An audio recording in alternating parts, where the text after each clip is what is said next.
Hi, this is Sébastien and welcome to the Fire Belgium show. I just had an incredible conversation with Yoran Brondsema, the co-founder of two very disruptive startups. He co-founded Sutori, which works in the online education space, and is now working on Curvo, an index investing platform that is aiming to make index investing and all its benefits available to everyone in Belgium and beyond. In this interview, Yoran tells us about how he achieved the 8-hour work week in just a few years, which is an incredible place to be. It's almost like reaching financial independence, but just have to work 1 day a week. He tells us about how to use backtests to analyze your portfolio, understand how it would have performed in the past using historical data, and better understand potential scenarios. He basically runs a demo. So this is super useful if you're already an index investor or if you're wondering what index investing means, because it gives you an actual, very realistic view of the sort of returns and the volatility and all of that you can expect from a portfolio. And finally, he tells us about how Curvo is planning to make index investing and its incredible benefits available to everyone in Belgium and beyond. He also shares some of the challenges along the way, as this is still something he's working on with his co-founder. This was a great interview with someone who is leading the charge in the space of online education and personal finance and investing, which are basically two of the main topics of our community. In the description, you will find links to Yoran's blog, the website of Curvo and Backtest, as well as the link to my beginner's guide to index investing if you're just a beginner. Right, that's all. Let's dive in. Yoran, thanks for joining us today. Thanks for being here. Thanks for doing what you do and sharing your journey. I'm very excited to speak to you today because you have been with your co-founder, Thomas, disrupting the educational industry and the personal finance industry. And these are two very important topics for us in the Financial Independence Belgium community, because we are here to learn how to invest on our own and how to invest efficiently. And you've been basically doing both of those aspects a lot.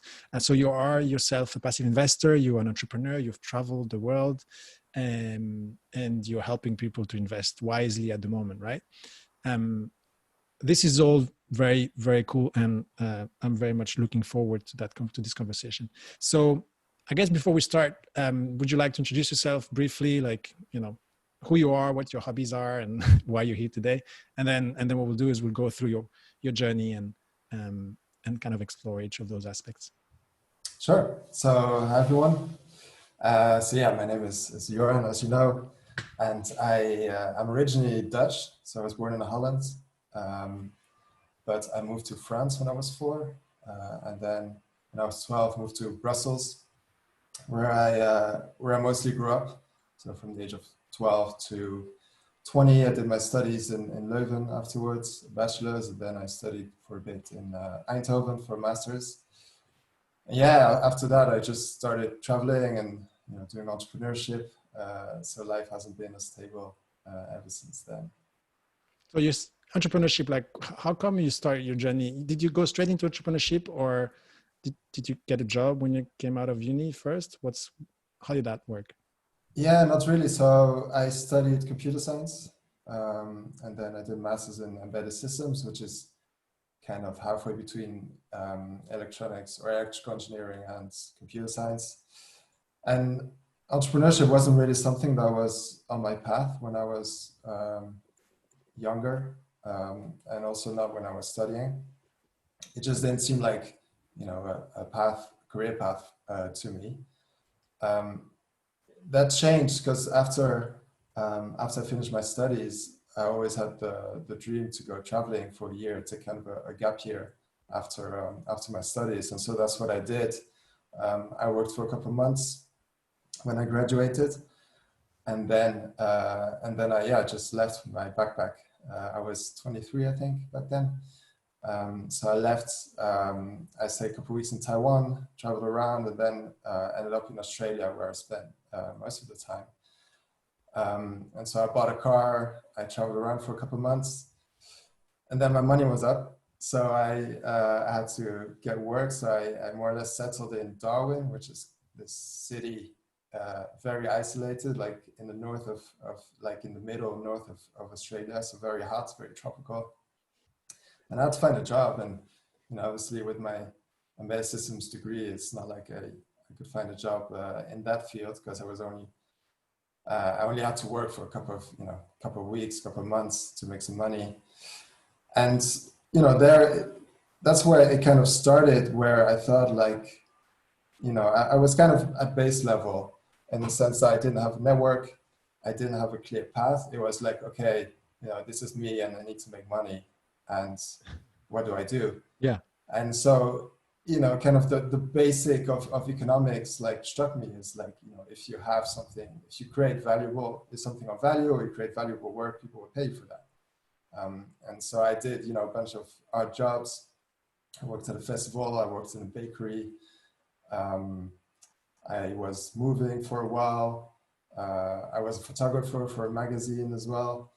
So, it was very much like, for the magazine story, for instance, photography has always been a hobby of mine. And so I did kind of a portfolio. I printed out some photos and I went to the magazine and said, look, I'm looking for a job as a photographer. And they said, well, I'll take some photos for a week and then come back and then we'll see. And so I did, and I got the job. And so that's kind of when I started realizing like, hey, I don't need to just follow the path that was always clear to me of, like finding a job in my field and becoming an employee. Like if you, like there's so many more options that are possible. And so that's how I kind of got into startups. So I started reading, like books about it, started reading like Paul Graham's essays, which is a very famous startup guy. And Who's that, sorry? Paul Graham.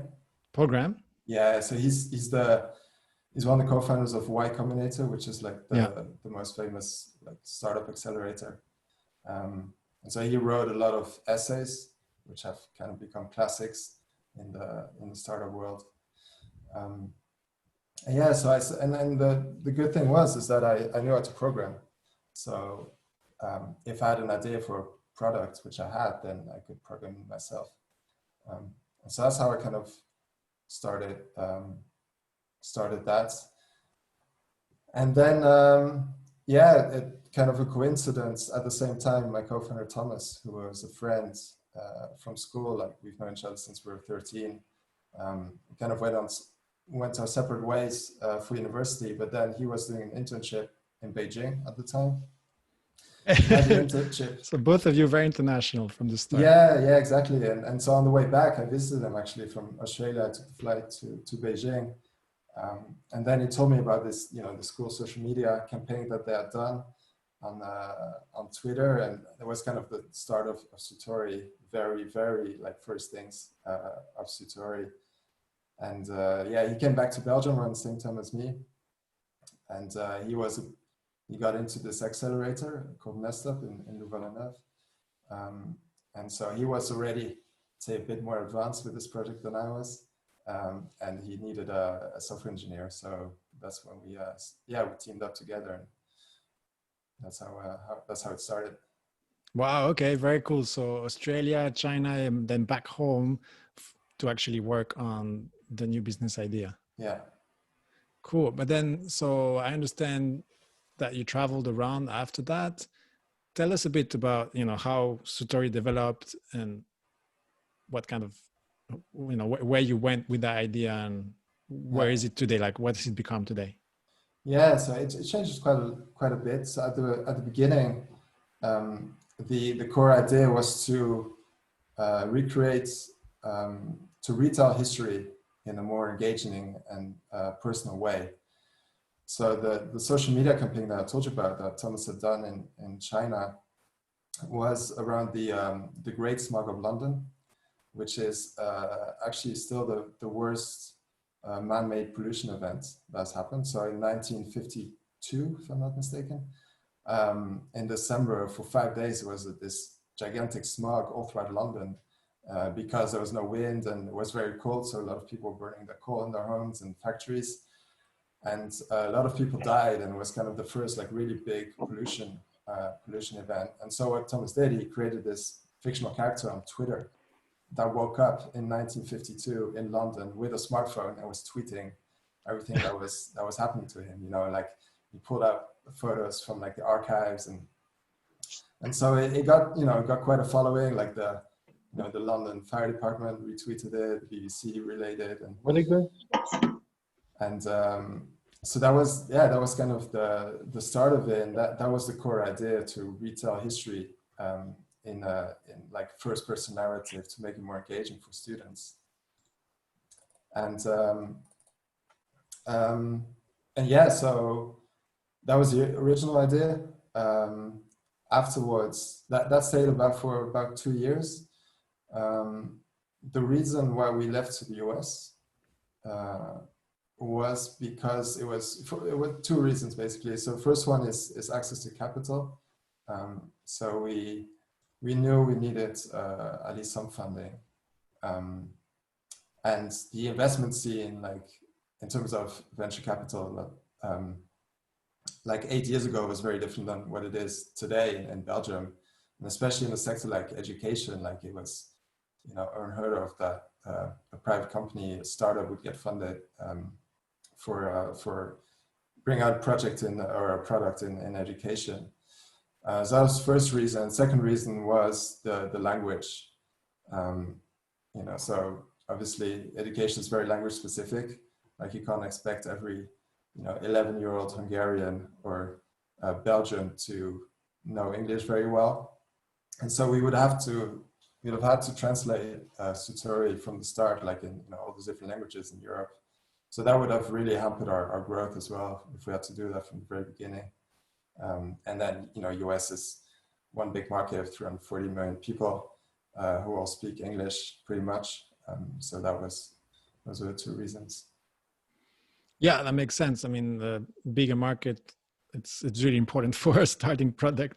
Very cool. So what is Sutori? What is Sutori today, and why is it special? Yeah, so Sutori, it's evolved a lot since then. So now we don't do just history. We do all kinds of topics, and we don't create content ourselves anymore. We let the users create the content. And so it's really a tool that allows teachers and students to make interactive presentations. So it's like, let's say, a lightweight version, education-focused version of PowerPoint. So it's very easy to use. There's not many options. Like there's limited options in formatting and so on. And so that makes it that the student is more focused on, focused on the content rather than, trying to spend 2 hours and finding the right color for, his title. And then there's education specific things. So we integrate with a lot of other educational products. We integrate with, Clever, Google Classroom, and all tons of, other products that people can use from within Sutori. Very cool. And you have a lot of users, right? As far as I understand today. Yeah, we have close to 1.5 million now. Wow. So the product of your work is now being used by 1.5 million people? Yeah, pretty much. That's really cool. I mean, is it people or schools or teachers, or is it do you count everyone, all the students as well? Yeah, those are individual user accounts. In schools, I mean, it's hard to know exactly. I don't know the numbers out of my head, like how many schools that represents. Yeah. But I do know that we're used throughout the world, about 70% in the US, and then 20 to 25% in Europe, and then the rest is mostly international schools around the world. I mean, it's 1.5 million people who are using, your codes to actually learn and teach, and that's really impressive. Wow! Well, congratulations on that. I mean, that's really impressive. I guess it's the dream of every entrepreneur, is to get this sort of number and impact one day. And so we were talking about this earlier, but I understand that today you work just 1 day a week on Sutori. Is that right? Is it you and your co-founder, both of you 1 day, or how does it work? Yeah, so actually 3. So a couple months after we started, Thomas's brother, Jonathan, also joined the team. And so we're three co-founders. We all work 1 day a week. Seriously, that's amazing. Yeah. I mean, it's amazing, and it's also counterintuitive, no? Because there's two ways to look at it. Either you were aiming for the 4-hour work week and you kind of, you're at the 8-hour work week, which is incredible. And or what I see other entrepreneurs do is like they have a project and then just invest as much time as they can in it to grow it further even, right? Yeah. So like what's happened there? Why?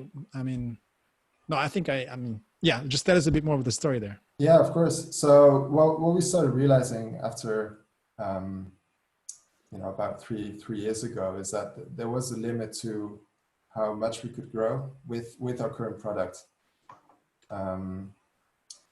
We tried a lot of different things to kind of accelerate that growth. We tried so many experiments and none of them like really worked.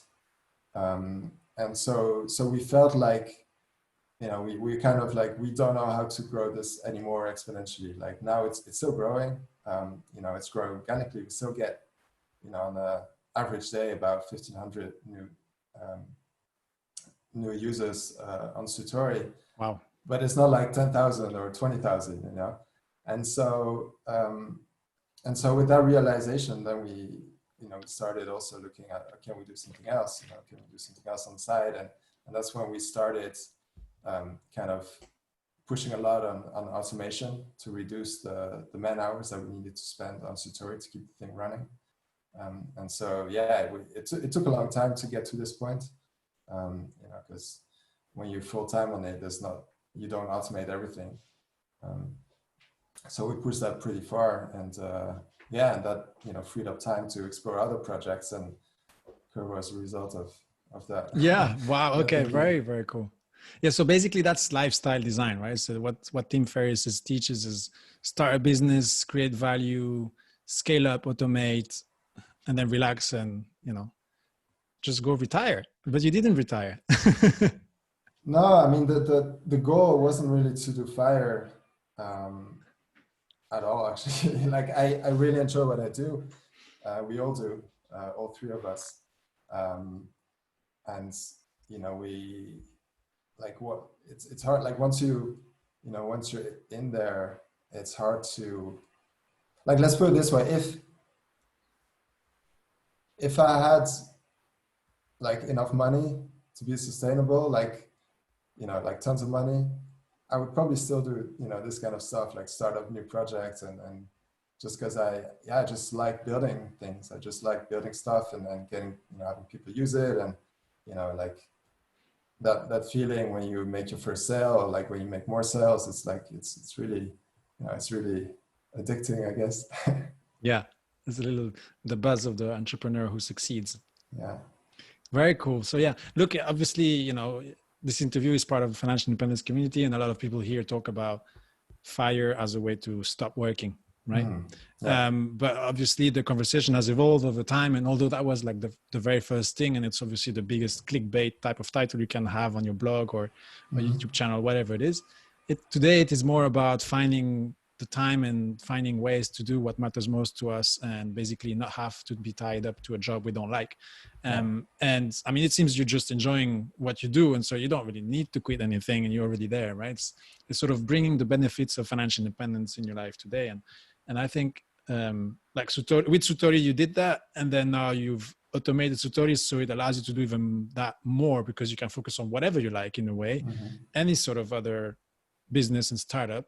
Or, I mean, you even have the choice not to make money with the other 4 days or 6 days a week, whichever you count them, and just do what matters to you, right? Whether it's taking care of people around you or have an impact or whatever, charity or startup, right? So this is, I mean, it's an interesting mix of entrepreneurship and FIRE, and like, I don't know, I'm just connecting different concepts that we talk a lot about in the group.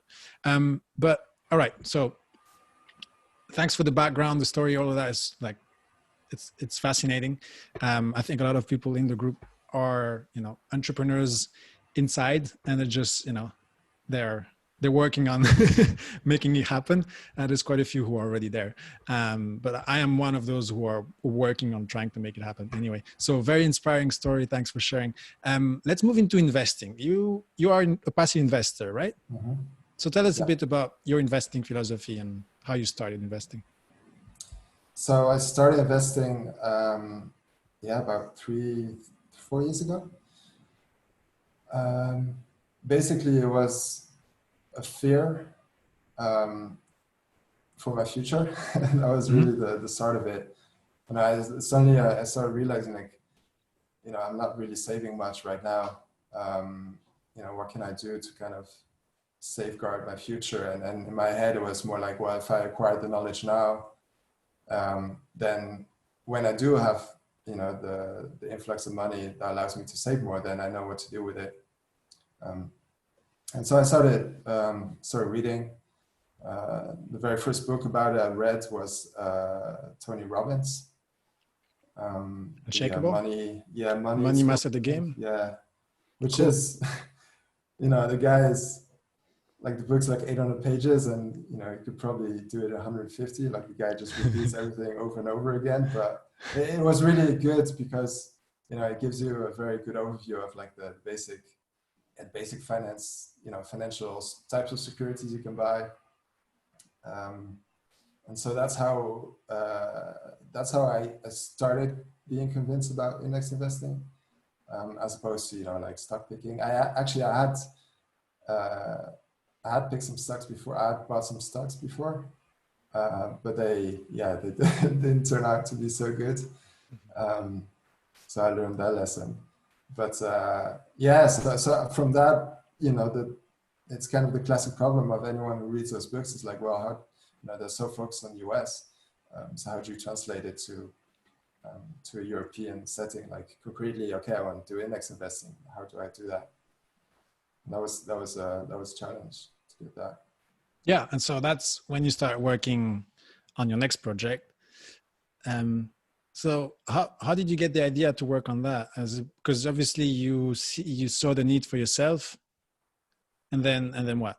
Like, Yeah, so I saw the need for myself. I wanted to get it done, so I started researching and scouring the web, and finding wikis and forums and like bits of information here, bits of information there, and trying to figure out the taxes. And it was very long. It's kind of a tough process. Like, really had to, had dedication to, okay, I need to figure this out.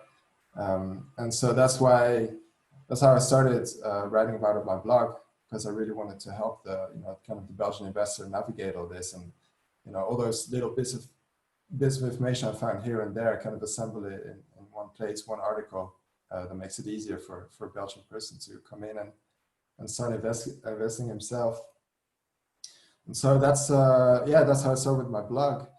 And as I was writing those articles, I was like, man, like, how easier would it be if there was a service that just did this? And I knew from back when we were in the US, there were like two products that we used for a while. It's Wealthfront and Betterment, which kind of do exactly what Curvo aims to do. And so that's how the idea kind of started, like, for Curvo, because we couldn't really find a product that did that, and we just found it really weird, because it's such an obvious problem to solve, I think. yeah, Anyone who starts investing for that matter, like, faces those problems, having to pick a broker and having to figure out the taxes and knowing how to find securities on your broker, etc. And like, everyone faces that. So it's weird that there's not like a mass market product that exists that does that for the people. so like, I guess you've been exploring. We're gonna talk about Curvo in a minute. Yeah. We're going to that a bit later. Yeah. You've also built a tool that helps index investors understand how their portfolio would perform over time or historically, right? So is the tool called Backtest? Is that right? Yeah. Yeah. So tell us more about Backtest. Sure. So again, it started with my blog, because you have all these nice in the books that you read about, like Tony Robbins and Bogleheads and so on. They show charts of like the S&P 500 since 1929. If you had invested then, you would have had like $1 million now. and again, it came back to that translation. Well, how does that translate to the ETFs and the indexes that we use in Europe? So once I had assembled my portfolio, basically taken from a bunch of recommendations I read online, I was like, okay, but like, what can I expect? You know, how has this portfolio performed in the past? And so I started looking for the data. You know, at first I just did this spreadsheet. I was like, okay, MSCI World, and I, you know, looked. Okay, so okay, and MSCI.com website. There's the data that goes back this far, and so then that way I could kind of backtest my portfolio.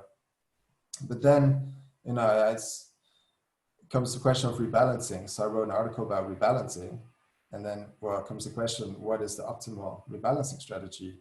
Well, the only way to know it, or one, you know, the best way to know it is to backtesting. And so I extended the spreadsheet a little bit and like added you know, to allow it for rebalancing. And so gradually every topic I dove into my portfolio, I extended my spreadsheet a little bit until I reached a point where like, you know, this could actually be useful to so many people because this is real, you know, real interesting data. So I took like a weekend to program it, to make it turn it into a website, which is now Backtest. And I first released it on Reddit, and got quite some good feedback. You know, people asked for improvements and people asked for more funds. And so that was last year, July. So yeah, it's been about a year, and it's been growing ever since. Wow, that's really impressive. I mean, I'm impressed by two things. One weekend to code backtest. Yeah, I mean, it's my, you know, Sutori is my day job, so. Yeah, I can't really picture how you can do that so fast, but I guess it's what you do, right? So, and then, yeah, it's amazing. I mean, it's almost as expected that the community would welcome this because it's definitely something that was needed. Would you be okay to show us a bit how that works? Yeah, sure. So let me just change a couple of things here. I need to give you, yes, there you go. This demo was completely not planned. Let me share my screen. Cool. So live demo of backtest for everyone here. Yeah, I just did some changes. Just for this interview. Awesome. Well, at least, you know, that means we are hopefully contributing to the development of some really cool tool. Very cool. All right. Can you guys see? Yes, we can see it. All right, cool. So yeah, so Backtest, I call it like portfolio visualizer for Europe. So for people who have heard of it before, portfolio visualizer is Backtest for US. Although it's more the other way around because portfolio visualizer has been around for a very long time. It has many, many features that Backtest doesn't have. But, you know, slowly we're getting there. And I do think Backtest is a lot more user-friendly to use than portfolio visualizer.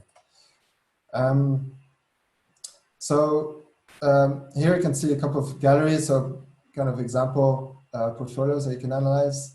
But let's start adding a portfolio. I thought it would be interesting to just take a classic portfolio of like one world equities fund and then one bond fund, world government bond fund.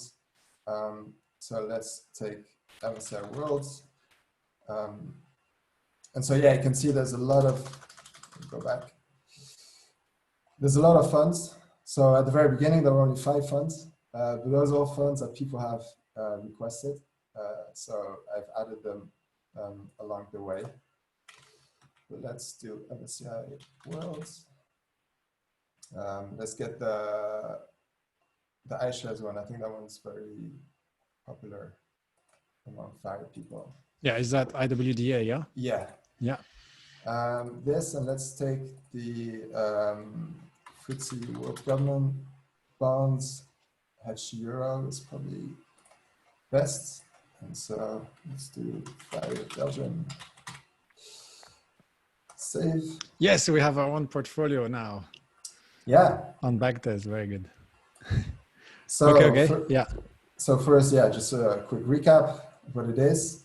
this section is like the configuration section for the simulation. So look into that later. But basically, right now we simulate one-off investment of 10,000 euros. We simulate between January 85 and last month. Yeah. We do yearly rebalancing, there's no transaction fees, and we don't do taxes. So yeah, so first to see a quick summary. So after, let's say 35 years, your 10,000 euros would have grown to 136,000.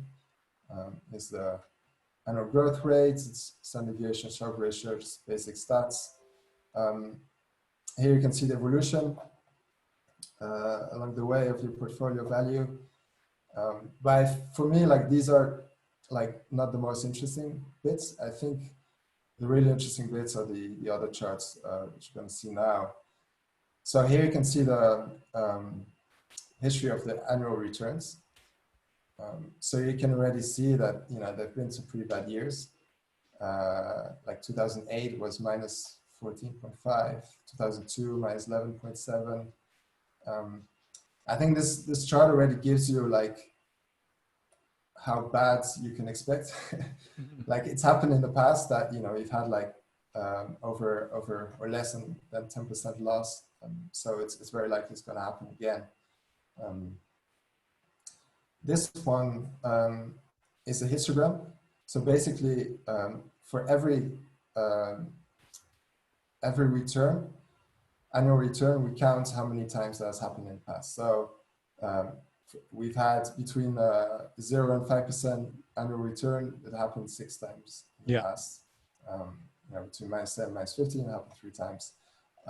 What's interesting, I think, is even more is like the monthly returns.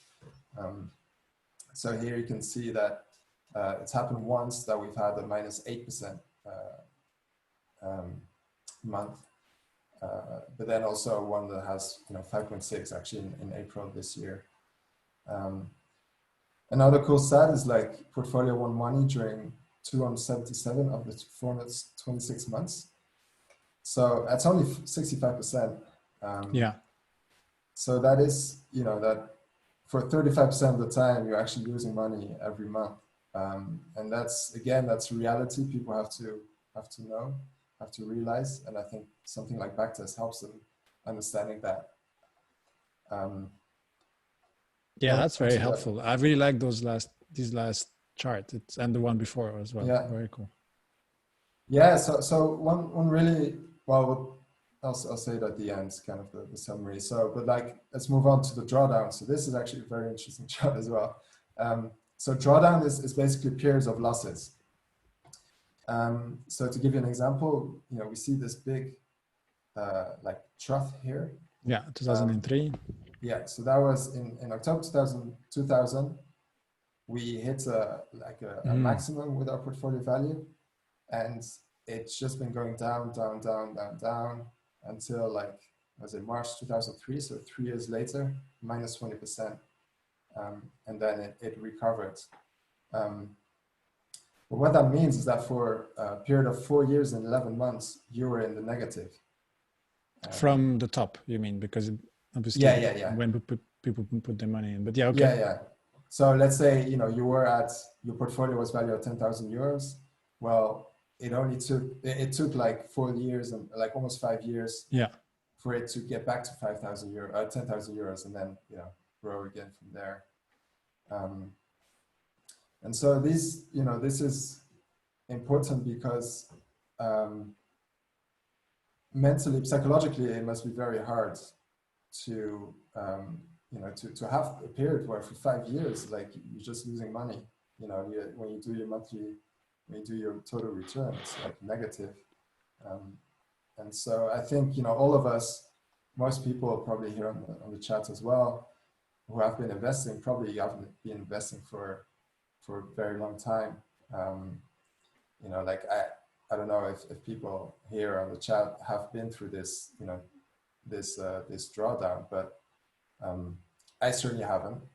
And so, you know, it's always kind of easy to tell yourself like, oh, I'll be able to manage, you know, whatever comes. But like this, seeing this makes you realize, okay, will I actually be able to manage, like, or am I better off, like, you know, opting for more bonds to kind of protect myself from selling everything Yeah, when because the end of the world is coming.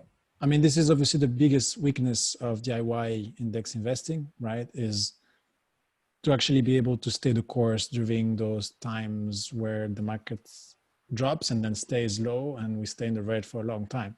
Because during all that time, a lot of investors are second guessing themselves in the strategies, and unless they have a very solid plan and very good discipline, it's not easy to stay in, right? Statistically, most investors actually get out of the market at the bottom and then back in towards the top because it's very difficult emotionally to handle this sort of situation. And so, yeah, I mean, the tool here is really helping visualize what that could look like. I have to say, I mean, I didn't see it right away that this is what could be seen from this graph, but once you explain it, makes complete sense. Yeah, I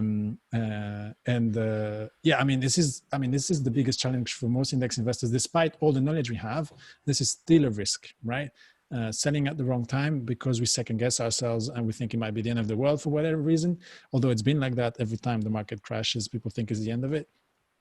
And it hasn't been so far, but it still is the biggest risk, right? So index investing is great, but none of that matters if you end up selling at the wrong time. So, you know, optimizing for taxes, for costs, for this, for that. If you sell at the wrong time, you could just wipe out any kind of gain you make by trying to save money in any kind of place, which in turn sort of justifies services such as Curvo for some investors. Anyway, I really like this part.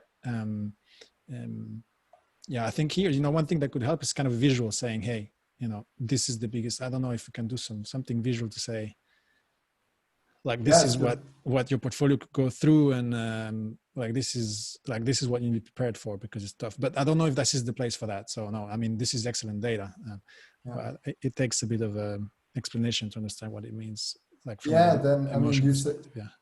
That's a good point. And I think you saying that shows that, you know, it needs improvement for sure, because like that's something I find super important is, you know, having the data, but unless you visualize it in a very good way, you know, people, if you don't understand what the data means, then there's no point.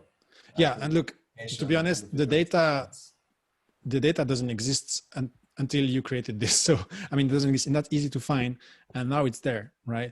And so, yes, I know it's an evolving tool, and so yeah, there's probably a million ways it could be improved. I just said that I don't take it too seriously. I think it's excellent work here because this has, you know, it's not easy to find on our own. It's not easy to model. I have my own spreadsheets, and they're very big and complex with all sorts of things there too.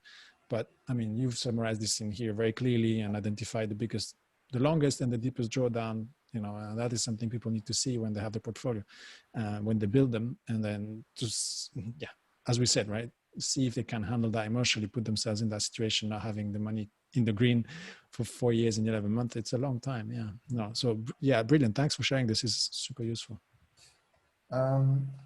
So maybe there's, yeah, if we're good on time, this I'd like to show these two maybe.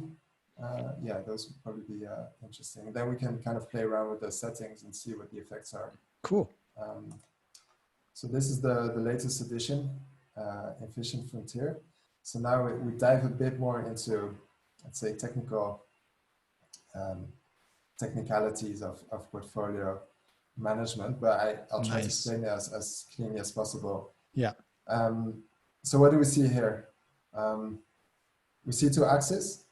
The vertical one is the return. The horizontal one is risk, aka volatility.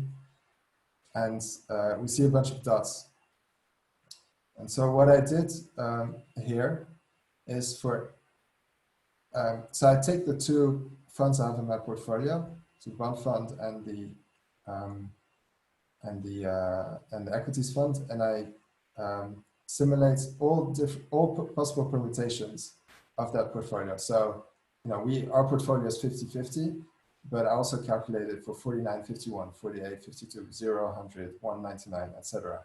Like all the possible ratios that you can have in your portfolio. For each of those portfolios, I calculate the return and the risk, and I plot it on this graph. So every dot is is a portfolio. So for instance, here you can see the top right is 100% iShares, 100% equities, and 0% bonds, with a return of 7.9 and a risk of 15%. Our one is the blue one right here. So this one is the 50-50. And then you have the green one, which is the one with the minimum risk, the lowest risk, and the yellow one with the maximum Sharpe ratio. And so one very interesting observation, I think, here is that it really visualizes the trade-off between bonds and equities.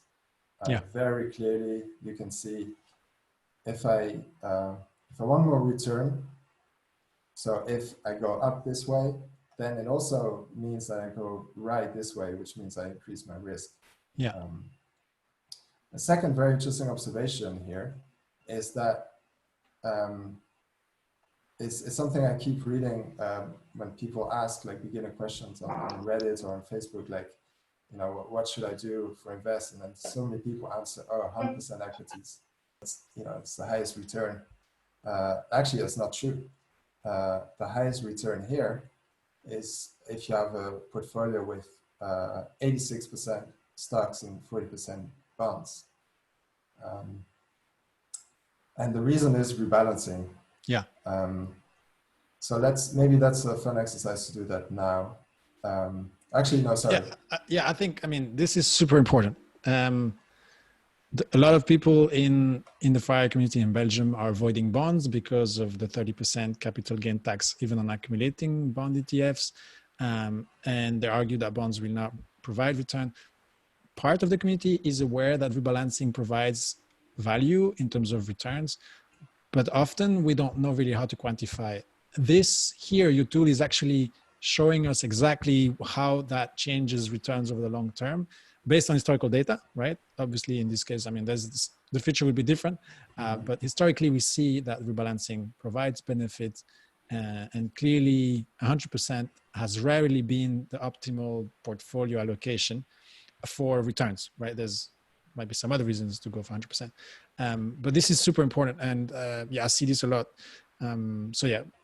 This is, and I know you want to go and play with some of the parameters, right? But before we go there, I sort of wanted to highlight one more thing that this diagram shows, and that is that there isn't very much difference between 100% stocks and then a bond heavy portfolio.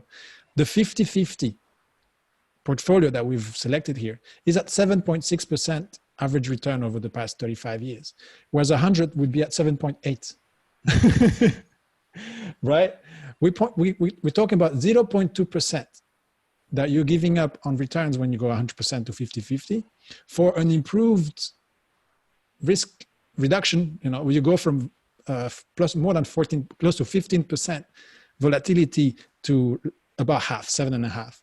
And this is an incredible improvement, because that is going to help you handle your emotions. It's going to help you get through these long periods where the markets have not performed and you're at the bottom and it's horrible and you feel bad. No, when you're at 50-50, you give up 0.2% of your returns for massive stability and steady growth of the long term. This is super important because everyone in the financial independence community is going for high stock allocation. Why? Because all of the literature is showing that if you want return, you need a lot of stocks, right? And on top of that, in Belgium, we have this tax that a lot of people are afraid of, which really plays a small role in all this. But the main thing is people are willing to put themselves at risk and basically sabotage their entire plan by being 100% stocks and taking all the volatility because they want to get a little bit more return. In this case, as you can see, it's tiny. And I think this is super important. This is one super important lesson. Like this clip from the recording, this is going to become something. This is super important. So thanks for putting this together, Yoran. Obviously, there's a few things here that are not accounted for. We talked about taxes, costs, and rebalancing strategy. Let's take a look at that. I think that would be super important, super interesting. Sure. So let's. So the next thing is rebalancing. So that's the last one. Last interesting one on the page. So here I basically simulated different rebalancing strategies and then just calculated what the growth rate was in the end. So I didn't look at risk, just only the return. Very cool. And so yeah, you can see. So one thing that I learned here is that it's actually better to rebalance less often than too often. Again, intuitively, that might not make a lot of sense. That is strange indeed. But monthly rebalancing is one of the worst, and this is not even taking into account transaction fees or taxes. Yeah. And so the way I explain it myself, I don't know if this intuition is right, is that there is a sort of momentum in the markets. So that's something that is going up, tends to go up for longer than a single month. So that's why you need to do less often rebalancing in order to not sell too early, basically, or buy too soon. And so yeah, so I think this again, it also shows that you don't have to fuss too much about rebalancing. Like, it's important to do it, but you don't need to do it every 6 months or something. Like, you can do it every 2 years, every 3 years. Like, I mean, the difference is virtually almost like it's yeah. And I see that you've included percentage tolerance per asset. So that's percentage deviation from the target asset allocation, right? Yeah. Is it like a percentage of the percentage, or is it, say, if you're aiming for 50-50, then it's when you hit 65 that you rebalance? Exactly. Yeah. All right. Yeah. Like, I would have expected that to perform a bit better. And it does perform better than quarterly rebalancing, right? The 15%, and even 5% actually does better than 15% for some reason. And look, I think there's, like what you said, there is like, I have my own interpretation because I've been thinking about this as well. When the market tanks, say it goes down by 5% and you rebalance right away, then you get back to your asset allocation. Let's say it's 50-50, right? And then the market continues tanking for whatever reason, because typically, yeah, if there's a market crash, it's when there's a very big market crash that the rebalancing power comes into play, right? Because you'll be selling very high and buying very low, whatever side things go. But typically you'll be selling, you're selling high on your bonds and buying low on your stocks. But if you do that throughout as it goes down, basically you have less shares in ETFs to sell and buy, or to sell and then basically benefit from, in terms of. So if you can, and if you're lucky to rebalance at the bottom, which might be what's happening here with the every 3 year rebalancing, then that provides maybe more value. Now, did you test this every 3 years? Is like, since the portfolio start in 1985, that means that you rebalance in 1988, then 91, then 94, etc. What would be interesting is to see whether that works if you rebalance like every 3 year by periods. So like every 3 years, yes, but check sort of like every potential 3 year period. You know what I mean? Because it could have been just simply, in this case, it's because it's that specific period, and you just got lucky that you're rebalancing at the top and rebalancing at the bottom. But maybe if you had rebalanced in 2003 and then 6 and then 9, maybe none of that would have happened. But it might have been that in this case you rebalance in 2002, then 5, and then 8, and then you're just at the top and bottom every time, or sort of, right? So I'm thinking there's some of that, but I mean, it's really interesting for sure. It does put a lot of our assumptions into question, and it's cool to see. So I mean, I would love to see more of that as you develop the tool and we get to play with it, because it's challenging some of our assumptions, and it makes sense too, right? When you look at it from this perspective. So that's a very good point cool. you make. In general, like the danger with something like backtest is that you start optimizing, just for the backtest. So you come for the best strategy, the best portfolio that would have worked, for this specific period of time. But that might not be the best solution, in all the possible futures that can happen. No. And so that's something that, is a danger when you have like this very clear data, like very, we love very clear answers. Oh, this is better than that. This is the best. This is not the best. So it's dangerous to draw too many conclusions from. Yeah, I mean, one very big caveat here is bonds have performed really well in the past 35 years. compared to where they are now, and what we're expecting for the future is difficult to imagine it's going to perform as well. But we don't know, right? It could still do incredibly well, just because nobody's predicting what the market can do in the future, as we've seen in the past few months. So yeah, look, I totally agree with you. But it's really interesting information, right? Because it forces us to question our assumptions and what we think will happen if we do such and such things. And I don't think there's very much data and research on rebalancing strategies. There must be some. I'm not aware of everything, obviously, but so far I haven't seen this sort of numbers. So this is really, really cool. Yeah. So yeah, I would just urge anyone who's listening to try it out on their portfolio. Try it, if you don't find your fund, just email me. There's quite a big backlog, I have to say, of funds I need to add. It's very hard to find the data, to find good sort of data, and that's where I spend most of the time. Actually, the hard part of Backtest is not so much the, showing the charts, although there goes some thinking in that as well, but like it's finding the data. It's really tough. Yeah, you can play around, with the balancing strategies. You can model transaction fees, so you can end up looking or seeing how much you pay in transactions. You can select your tax country, if you will let me. That would be really cool. It's just because that will make a difference, indeed. Because it would be awesome to be able to see whether this tax on bond actually makes a difference, right? Yeah, unfortunately, I only have the transaction tax for now. Yeah. So let's quickly try it. So let's do let's do that. A transaction fee of say €2, which is what is on the Jira. It's a bit slow. I need to optimize. Yeah, no worries. It does a lot of calculations. That's why. Is there any way to compare to some sort of benchmark portfolio? Say here, I would love to see. Obviously, we can probably do that by just checking both models, right? But say you run it without any of the fees, and then you run it with all the fees and see if there's a difference. Yeah. So cool. I show a chart here. So here's first the taxes. There you go. Yeah. So the impact of taxes. So there's two lines. They're pretty much on top of each other. Yeah. Which means that the impact is not that big. So one thing is it only takes into account the transaction tax. Yeah. So the 0.12% fee upon selling and buying.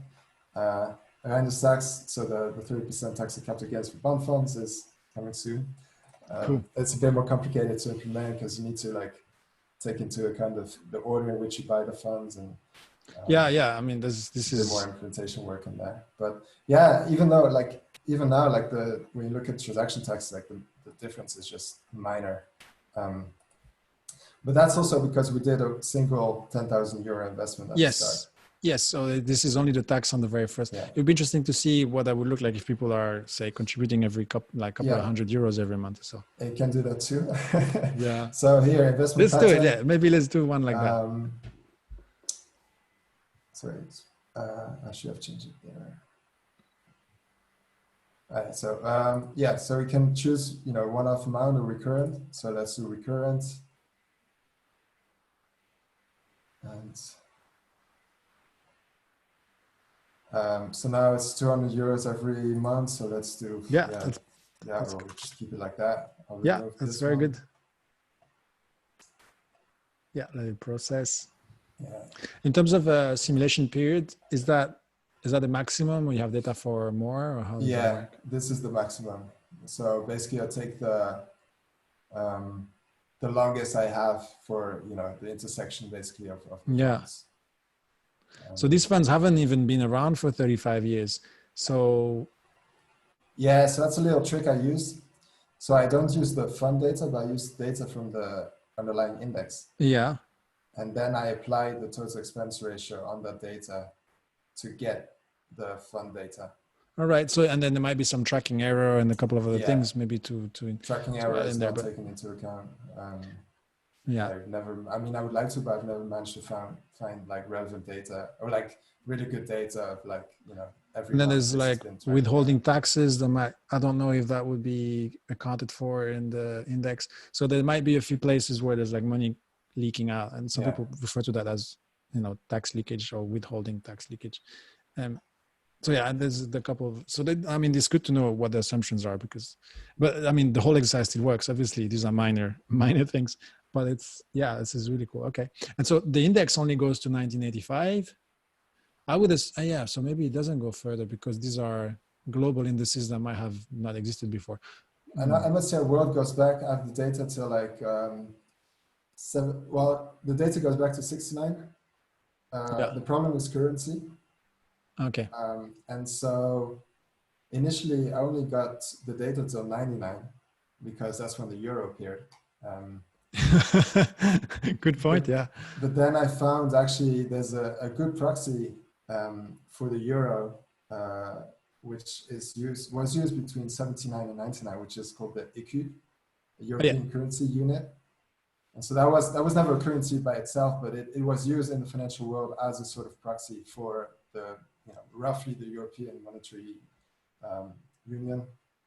So it was a mix of Germany, France, and probably it's not direct, not a perfect match with the euro, even though like it didn't exist anyway, but like it's as close as it could get.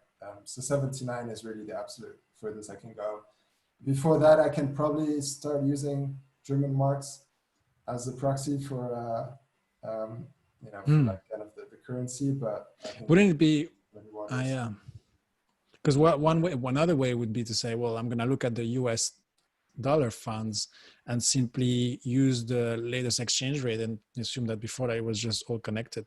Because in the end, the underlying value of the fund in which the ETF is investing is independent from the currency. Like I would even imagine that if you take the USD dollar version of the indices and then simply apply today's euros foreign exchange or currency exchange with the dollar, you would get the actual data, because in the end, the underlying assets have been valued at what they are, irrespective of currency. And then today they are what they are. And I don't know. I mean, this is just an idea. I don't know if that would work, right? I don't know. This is just a suggestion. I don't even know if this works. I think most people buy on your stock exchanges. So there is a conversion that happens from US dollar to, you know, if you buy anything on, you know, Cetra or Euronext, it's in euros. And so you get the currency conversion at that point. Yeah, but the money goes into the assets anyway, irrespective of the currency that's being used. That's true. And so that, like, if the fund is valued in dollars or in euros, it still has the same value, irrespective of the fluctuation between the two currencies. And so, like, if you do back testing, anyway, look, I don't know. I have been thinking about this for only 2 minutes. So like, all right, we'll keep it for a separate conversation because maybe I'm just saying nonsense here. Cool. No, look, this is very cool. And brilliant tool. And I'm going to be using this for sure.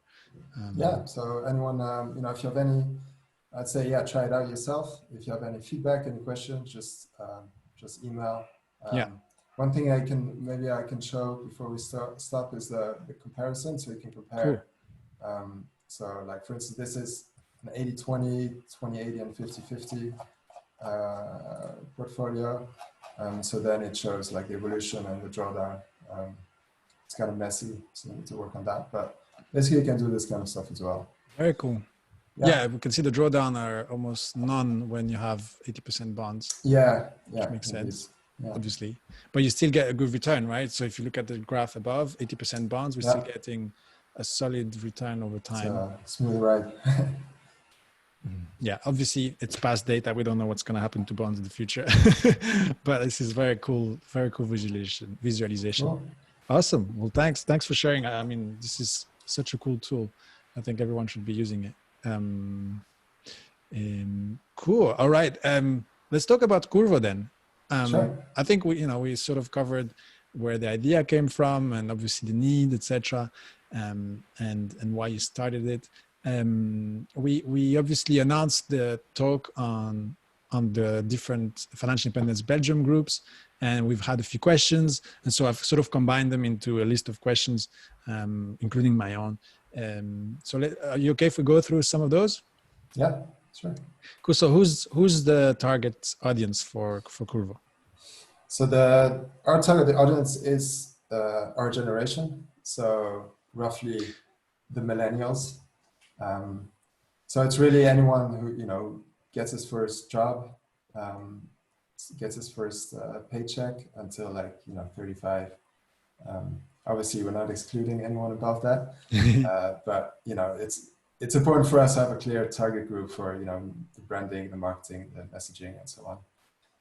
So how old are you guys, you and Thomas and Jonathan? Yeah, so I'm so in Curvo, just me and Thomas. Oh, yeah. And so I'm 31. Thomas just got 32 last week. Wow. So you guys were 8 hours work week achieved 4 years ago? 3 years ago? About 3 years ago, yeah. So at 28, the 8-hour work week achieved. That's like I think it's as good as financial independence. You might be the youngest financially independent Belgian. I don't think so. There's probably other ones. And some people just are born into financial independence, but yeah, really impressive, like how you've done that so fast and so cool. Cool, yeah. So millennials, but obviously open to everybody. So what are the benefits of working with Curvo, say, as opposed to doing DIY investing? Yes, I mean the biggest. It comes down to the reason why we started this is that it is very difficult to get started investing. You need the time, you need the motivation to read those books and find the information. You need the perseverance because it's not easy. And also I think you need a confidence in yourself that you'll be able to, you know, to make the right choices because in the end it's your life savings, and not everyone has that self-confidence that they're sure that, okay, you know, I know what I'm doing now, and this is good what I'm doing. And so we think it's you know, it's one of the reasons why so few people invest, because there is a huge barrier to entry for people, and it's still like it's still perceived as something that is for experts, but we think it shouldn't be because it's so important. You know, one of the reasons why we target millennials is because we are very very scared, very concerned about our financial future. When you look at especially when it comes to pension, you know, the government's making promises that maybe you'll be able to keep, but maybe it won't be able to keep 30 years from now. And it's very hard. It won't be them anymore, right? Yeah, I mean, the signs for now are, when you dive into the numbers, that it's going to be very, very difficult, especially when, you know, long recessions and so on. The state gets a lot less money and it becomes very difficult. And so that's really the reason why we started Curvo, to make index investing, well, basically to make investing best for everyone, accessible to everyone. And we just believe index investing is the best way of doing that. So that is kind of the tool that we use. Yeah, and look, I think you're making a huge service to everyone in Belgium, because as you said, there are not many alternatives to what you're building here. There are some other providers, but we need more of you guys, because this can save hundreds of thousands of euros to anyone who actually decides to invest with you over the long term, especially if they don't have the background or the discipline and the knowledge to actually do it themselves. And even when they do it themselves, there's always the risk that emotions take over, right? We've been talking about emotions earlier and how it's really difficult in times of downturn, especially if isolated, especially if you had high expectations. And Curvo can really be, you know, that platform that first of all makes it all easy to do, takes care of all the costs, the taxes, and kind of, you know, makes you very comfortable with investing, and then at the same time protects you from doing the wrong thing at the worst time possible and basically ruining the whole index investing strategy, right? Because as I said earlier, none of the stuff that we do and none of all the tricks and cost cutting and tax optimization that we do matters if we end up selling at the wrong time. And I think that's the biggest mistake, and that's the biggest we tend to overestimate the way we will handle emotions. We haven't seen much. The recent crash in March was like was nothing compared to what it could be with a long recession. People moving everything to gold at the wrong time or whatever. We've seen already all sorts of crazy things going on just a few months ago. So like it's difficult to imagine how everyone will be able to stay in their index investing strategy in case of a longer one, unless they have the right support, right? And I think that's what Curvo provides. It's super important and definitely something that is far better than pensions. So obviously in our community, we have a lot of people who are very cost conscious, which is one of the key, it's one of the key principles. I'll call it even the pillars of index investing is to care about costs and keep costs low is like one of the 4 pillars in the way I teach index investing. But you don't want to be making that priority, right? The priority is to actually have a plan that works and have a plan that is safe. And then for some people, if you pay a little bit, then you get everything taken care of for you. And I think that's a very valuable service because it can make a difference of hundreds of thousands of euros. And you only need to make the mistake once to lose all of that, right? Your service can basically provide that. And I think, so yeah, for the hardcore, low cost index investors who can learn and do everything on their own, this might not be the ideal solution because they probably don't need it. But for 99% of the population, I want everyone in Belgium to sign up for index investing through a tool like yours. Wait, can you mute Andres? Yeah. Could you give me back also the hosting? Yeah.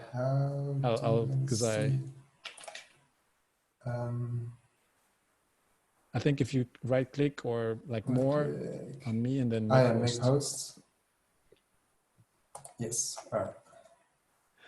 Cool. Yeah. So I was saying, I want everyone in Belgium to benefit from the services that you are developing, because compared to what they currently have via banks and financial advisors and all sorts of random funds that they get into, whatever active investing and stock picking and all of that stuff, if everybody was to move into index funds, it would make a massive difference, a huge difference. We're talking, I don't know what numbers we're talking about, but I would say billions of euros, easy. There's some crazy numbers about how much people have in their savings account. And most of them is because they're scared. They don't trust the banking system and they don't trust investments, and they think stock market is all, casino type gambling stuff, right?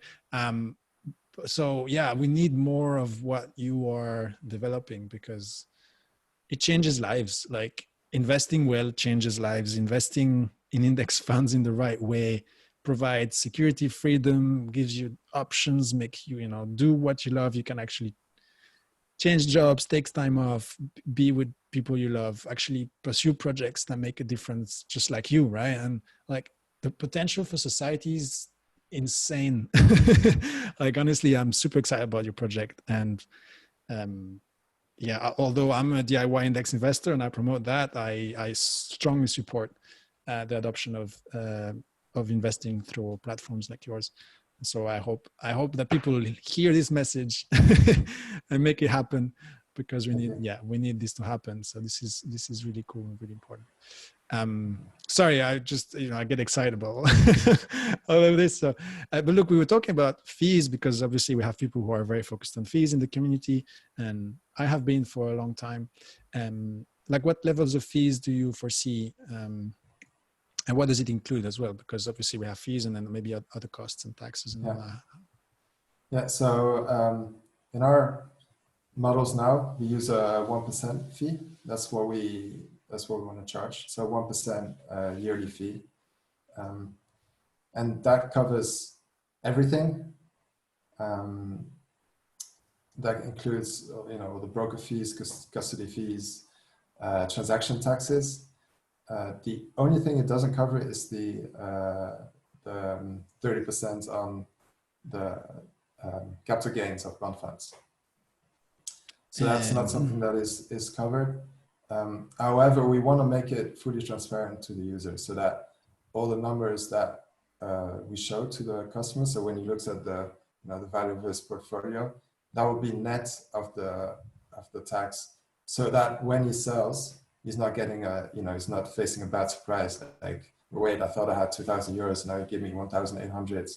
Where did that go? And so we would only show the 1,800 all the time. All right. So you show the number after they sell, so including the tax on transaction if they sell, right? Yes, exactly. Interesting. And would you show both then? You'd say, hey, here's how much it would be worth in the stock market, and this is how much it is after you sell?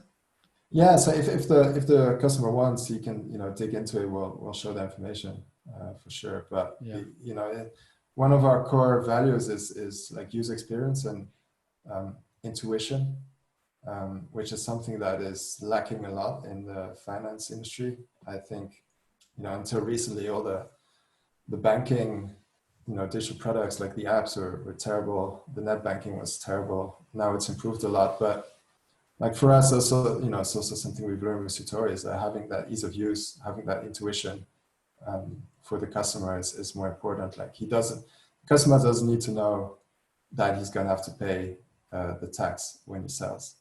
Like if we can make it so that he's not even aware of it, that's even better. We take care of it for him. Same with transaction tax, same with broker fees. He doesn't need to know. Yeah, it's tricky to find. I mean, I understand where you're going with that, but I think it'll be tricky because you also mentioned transparency earlier. Obviously, you want to be transparent. At the same time, you don't want to overwhelm people. You want to give them only what they need so that the user experience is good. So like, this is an interesting, I mean, I'm sure you have a way of handling both of these aspects, but I mean, I totally agree with you. They're very important aspects of investing, because you can only, like, you will only be comfortable investing if you can trust the platform you're using, right? So obviously all the layers of protection, which I'd like to ask you questions about as well, but obviously the transparency, and I guess the user experience is super important, especially for millennials who are used to things that are designed for their lives to be super easy, right? They should be able to invest with voice commands, and they have only one command is, please contribute to my saving plan. Thank you. That should be the only thing they say once a month or something. Not even like that, you do it once and then it's automated, right? I guess that's all people should have to do, and then everything should be taken care of for them, right? And maybe I can, roughly explain how it's going to work. So yeah, it's all app based. So you download the app, you do the sign up with It's Me. So that's how we also identify you. There's very strict laws around anti-money laundering and know your customer and so on. So using It's Me allows us to have the guarantees that we know who you are and you are who you say you are. And then we ask you a bunch of questions to really try to get to know you, like as an investor. What are your objectives? What are your financial goals? What's your risk profile? What's your risk tolerance? What's your capacity for taking risk? Like financially, how much risk can you take? And then based on that, we recommend you the optimal portfolio for you. And then then you can just start investing. So you can set up direct debit. Domiciliation in French, or domiciliation in Dutch. And so that's also core to the experience, is to have that automation. Like there's a famous quote by Warren Buffett of spend only after you've saved, not save after you spend. So first start saving, and so if it happens automatically, like that's even better. And pay yourself first. Yeah, exactly. And so the funds arrive and then it's automatically invested and you don't have to do anything. It's all autopilot. And so the investment happens the moment the funds hit the investment account, or are you going to be like lump summing contributions to make big purchases? Like I guess there's some aspect of optimization on your side, on that side as well. Yeah, we're gonna be pooling funds, just because in the end we have broker costs. Otherwise, it's going to be more expensive to the customer. So it's best to pool to make big transactions, lump transactions for all the customers. Yeah. Another question that we hear a lot is like, how will the money of the investor protected? I mentioned this earlier. Yeah. What do you have in place there? What do you plan? Yeah. So there's actually very, very strong, very strict regulatory framework around all this. So we would have a license as a wealth management firm.